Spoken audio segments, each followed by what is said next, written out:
As a design standpoint, all these amps just to me look ugly. The Know Your Gear podcast. The new Bad Cat amp, a lot of people ask me about that if you haven't seen. It's at Zounds. It's $1,299, and this is the new mini like small, not mini like there's a lot of them. Bad Cat amp. It's a lunchbox amplifier. I have to tell you guys up front that I was privy to it before. John Thompson, who owns Bad Cat, and I had talked about this amp.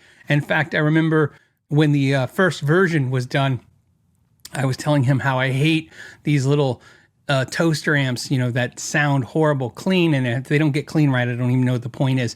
And he was not happy with the clean tone in this, so he had another designer take a whack at it, and I guess he made a better amp. They did talk to me about doing a video of it. I was not super excited about it. I'll tell you why in a second. So, and that's and just keep in mind that I'm going to say things probably with the tone of like, hey, this is my friend and I like Bad Cat a lot. So I'm giving you my bias, what my bias is. My bias is that I consider them friends. So here's my issue. I don't think $1,300 is unrealistic for a small 15 watt little amp anymore.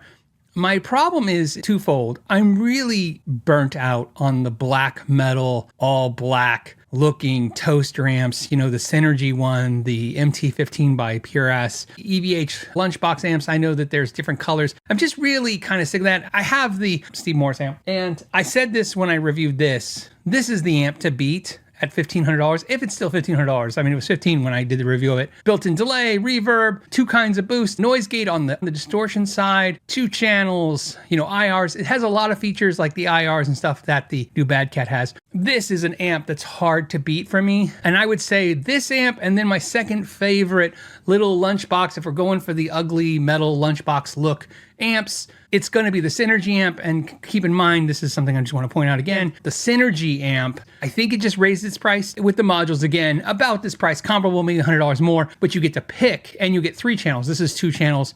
So again, this kind of falls into the boss thing. Like, did Bad Cat, in my opinion, make something better than everyone else? Or did they say, hey, we could do what you're doing too? And I think, unfortunately for me, although there's been a lot of Bad Cats that I've been super impressed with, mostly because they're different. I think it's cool. Obviously, I thought it sounded good. If you listen to Michael Nilsson's review of it, very good.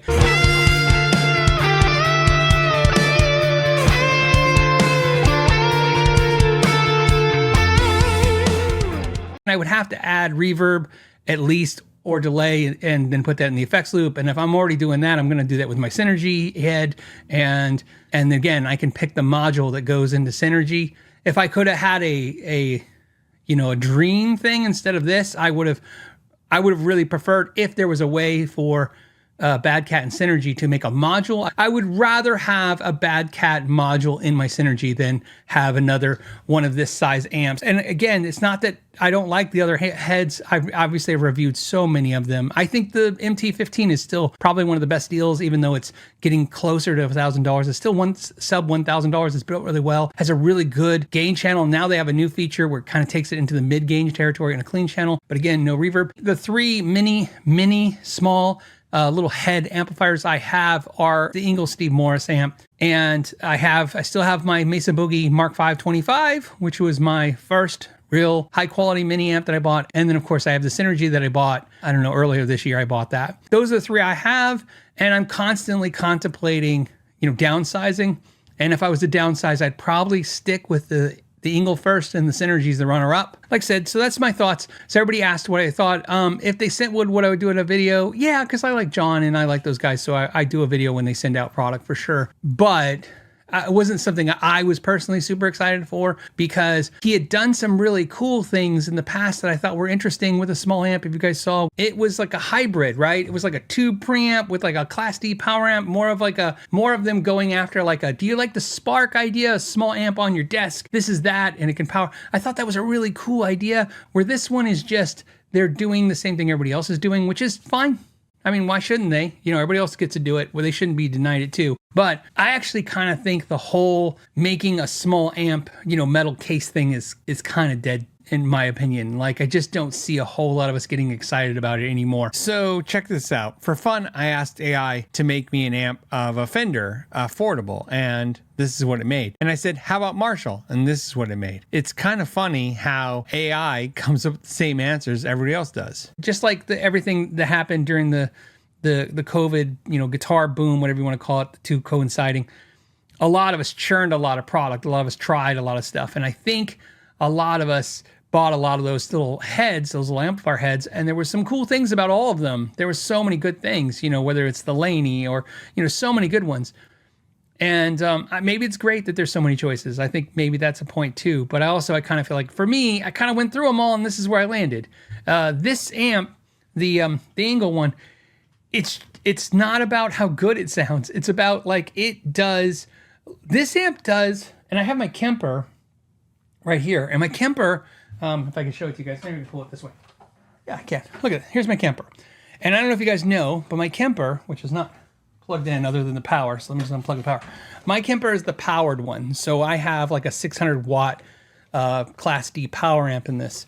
So if you look at this, to me, this is really my go-to for taking something in a little cabinet and going, because again, it's powered. It's just, I don't have to run a powered speaker. I just run it off a cabinet. And I like it because I have some really good sounding amplifiers built into it, and I have some effects, and that's what the Engel is to me. It's like, oh, a good clean channel, good dirty channel, takes pedals well. I'm going to be using it today for my guitar of the week, and I'm not going to be using the gain off it. I'm using the clean channel and an overdrive pedal because it takes pedals well, but it has reverb and delay and everything built in it. So that's what I like about it. I can run it as a pedal platform, and it has IRs out, although I'm mic'd up today. So yeah, I really like that amp, and I really think that's the amp. Like I said, that's the amp to beat. This and the Iron Ball. So if you guys are out there, if you want to win us over, I think at this point, if you're going to make a small amp that's in the $1,000 plus price range, it needs to not just be, oh look, you get a tube amp. Me personally, I wish the Synergy 20 was had reverb built in and came in a combo version, and I'd prefer that.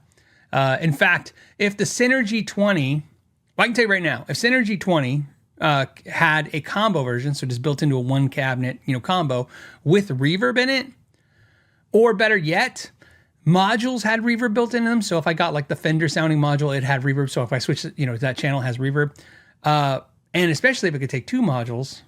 But let's just not get out of, don't get carried away, right?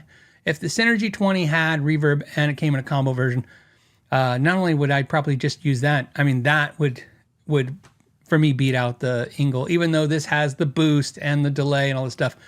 Just the idea that I could change out the module for my mood, oh, I'm going to use a Friedman module. Oh, I'm going to use the Fender type module. It's really cool to just be able to switch it around.